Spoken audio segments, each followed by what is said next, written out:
criminal justice system, right? Because you Yeah. had already been a juvenile. I've been arrested. By the time I went to prison, I've been arrested 28 times.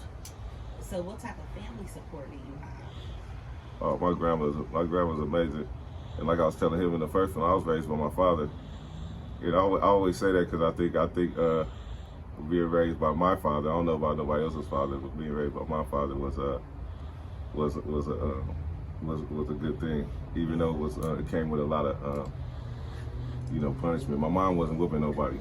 I could have stayed with moms where there was no whoopings. Wow. Which Pops was amazing. That is It did stop me from going to jail though. really.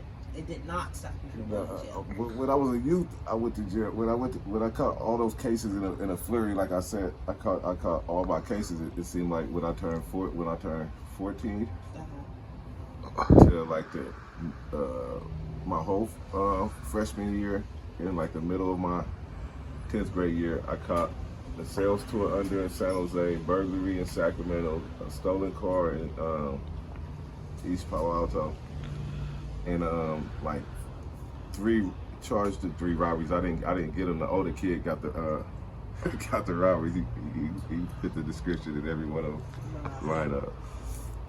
But so I was still getting in trouble in that little period of time, and I think every kid goes through that period of time. Yeah. And I think to help youngsters, you have to attack that period of time, especially with young black males.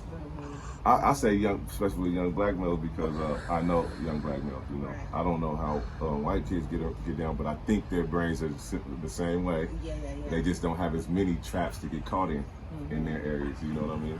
Do you think that your crimes were that you were a product of your environment? Because you stated that your dad was like a disciplinarian.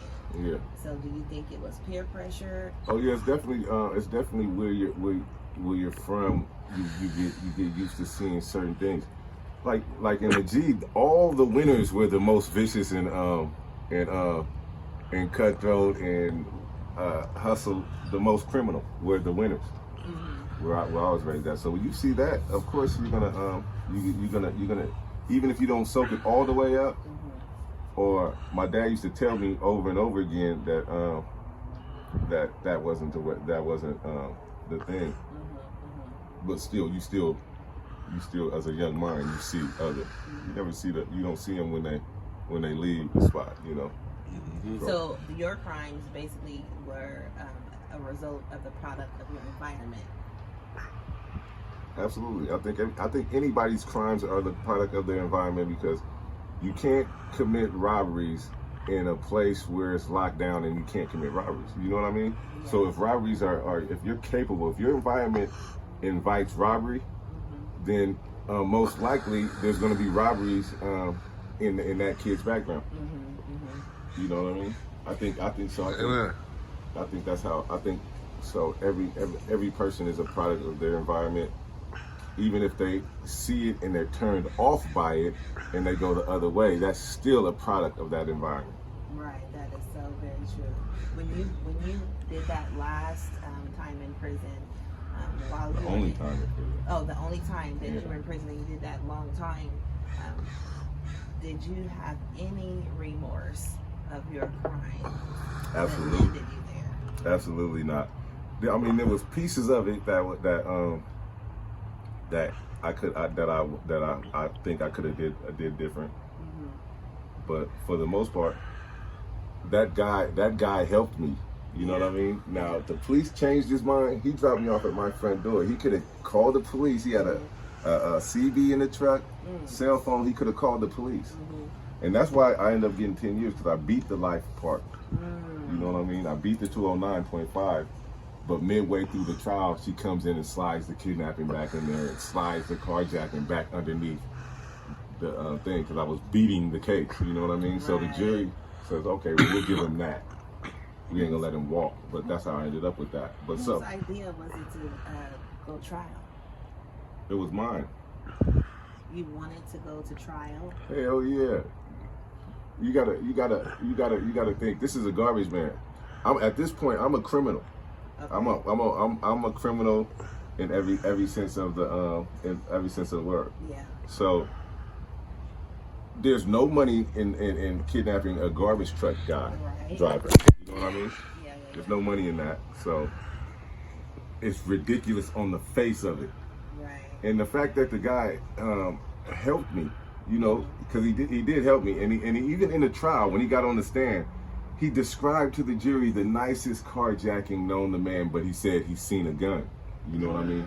And that's what they try to hang their hat on. The jury comes back with, we find it not true that he had a firearm, but we still find him guilty of kidnapping and carjacking, the underlying cases. So the shit is the way the system is built to make. You can't let the bad guy walk. You know, they just say he's a bad guy, he's a bad guy, he's a bad guy. Right. So that's how it played out. And had he not helped me, or I would have probably ended up hurting somebody or getting hurt even worse. So yeah. The day didn't end like I would liked it to, but it ended. But it could have been worse. Yeah, it could have been a lot worse. You could have been a yeah, lifer. it could have been a lot. Yeah. Yeah. What Absolutely. What did you do to I don't want to say blend in with other prisoners, but how did you acclimate yourself to prison life? It was I was around people. I can acclimate myself around anything and any person. I'm from G-PKWY, you know. Okay. So I've seen it all. You know what I mean? And caged up in gates with guns. So it wasn't no caged in knives gonna do nothing. We grew up where we was caged in and everybody had guns. Wow. You know what I mean? So now that all these years, it's been 5 years since you've been out, but it's been 15 years since the conviction. Yeah. Correct? Okay, and so now it's no longer on your record, or is it expunged? No, I didn't expunge it. I ain't had no problems from it, so I haven't really tripped off it. I haven't had no noticeable problems from it. So that's a really good thing. People need to know that. A lot of people don't know that. They think that when they are released from prison that they have no options, that they have to, you know, be a dishwasher or work under the table, or they're afraid to continue higher education, or they're afraid to apply for jobs that because they think that there's no way in the world that this company is going to hire me because I'm a felon. Yeah. But see, a big part of what I learned when I was in prison is safety. What's that thing called? They call you people like to stay in their bubble. Their safety. They stay safe zone. The safe zones. Safe zones. You know what I mean? It's where good ideas and people go to die. You know what I mean? You gotta step out of your safety, your safe zone. Yeah. And that's what a lot of my homeboys was like that too. And we were surprised when they got out and got jobs and shit, because you never see it. I didn't have a job the whole until I went to prison. I had a summer job when I was 14. I was on house arrest during that stretch when they put me on house arrest for all them little cases that I had caught. Wow. But after that, I didn't have no jobs or nothing. And I used to preach against jobs. I remember being in jail and thinking, and this is how my mind works, because I remember being in jail and thinking about the little cat in the McDonald's window. And I thought to myself, that little cat's probably still in that McDonald's window. Wow. My motherfucking ass is sitting over here. Because I used to tell him when I used to come through there and fuck with him, when I used to buy French fries and Happy Meals for my son. I was like, man, what you doing in there, man? You fly, what you doing in there? You know what I mean? He was like, man, you know what I mean? Laugh it off. You know what I mean? Sometimes he'd be like, you need the weed. I'll give him hit him with the weed or whatever. But it was strange how the youngster popped in my mind. I wish I knew his name, because I'll shout him out. Do you find yourself having PTSD? PTSD? From being in prison, like post-traumatic stress, or thinking about it and having anxiety about it? No, because I use that time to build myself. Like I was saying, my mom told me when I went in there, don't hang around nobody that's not as smart as you or smarter, and don't read the pastime, read to build your mind. Wow. and study great men. You know Say what I that mean? again. The pastime. Don't read the pastime. Read the build your mind. Don't read the past To time. pass time. Oh, don't read to pass Yeah, time. just to pass time.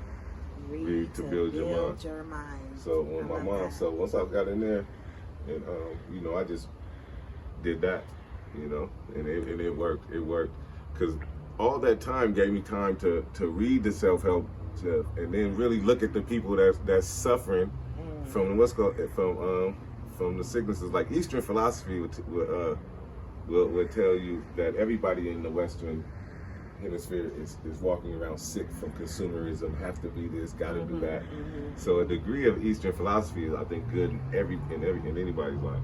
You know what I mean? And it helped me a lot too, because you see when people are worrying about things that were not things to worry about, and that's 90% of people's worries that you see.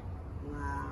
You see that they're sick, and you don't want to be sick too. So don't do as they do. I would like to say that you're a success story. I would like to say that your journey is a success story, and it don't often end the way that yours ended. It doesn't often end that way, and that you are definitely a success story. You definitely have a story, and you know there are no. I don't believe that God makes bad things happen to people because He loves us too much. Yeah. But I do believe that He allows bad things to happen. Oh yeah. I don't believe He makes bad things happen to people, but I do believe He allows bad things to happen to people. Yeah. Because at the end of the day, everything, all of it together, is going to work out for you good. Yeah. If you love the Lord, you call according to His purpose. On Each individual thing may not be good, but when you look at the whole picture, and you look at your picture and how you did your time, and the advice and the wisdom that your mom gave you, and you did that, and then you was released, and you have a wife, and you have children, and you have a job, and here you are telling your story that's going to help somebody else. Because there's somebody else right now that don't know what to do. They are going through what you went through. Yeah. And so they just need a roadmap. They need somebody like you to say, dude, you going straight and there's a freaking hole right there. But if you take a step to the right and then go straight and then go back over, you're going to miss that ditch and then you're going to be all right. Yeah. So for me, that's important when people come to me and they want to kickstart brand new lifestyles, or they want to do things differently in their life. You cannot change what you do not acknowledge. You cannot change any type of behavior if you don't think nothing is wrong with the behavior. Yeah, exactly. So when you make up your mind, a changed mind is the most powerful thing in the world. If you can change your mind, you can do anything. Yeah, there was a story I got. I think it was on a Tibetan book of living and dying. Tibetan book, living and dying. I think that's what it was called. But it had a story in it about this family of doctors, physicians. I love the story because I kind of like this is one of my main ones I stick with. But they had the young one. He was like a rock star. Everybody knew his name. You know, he did all the little plastic surgery and stuff. They had the middle brother that did the surgery, and they had the older brother that was into preventive medicine. When they asked the younger brother, which one of you guys are the best ones, he said it would have to be my oldest brother because he's into preventive medicine. None of his patients are ever sick. You know what I mean? Wow. So you have to be into preventive medicine as a person. You know, don't get sick. Stay away from things that get you sick. Understand yourself, you know what I mean, and then you'll know what gets you sick. So that's one of my favorite ones to stick to. You know what I mean? Love that. Absolutely. It helps you a lot. Yeah, absolutely love that. And I'm gonna end on this note. There's a difference between knowledge and wisdom. Yeah. And you don't have to experience something to be wise about it. Absolutely. Right. We learn things through knowledge and experience, but we can also learn through other people's experience. Absolutely. And we can gain that wisdom without having to experience a thing. Yeah, that's So, the exceptional. yeah. The exceptional mind. They don't have to bump their head. That's what I tell my son. Yeah. They don't have to bump your head. I'm not gonna pick your brain anymore. All right. Turkey's There not- it is.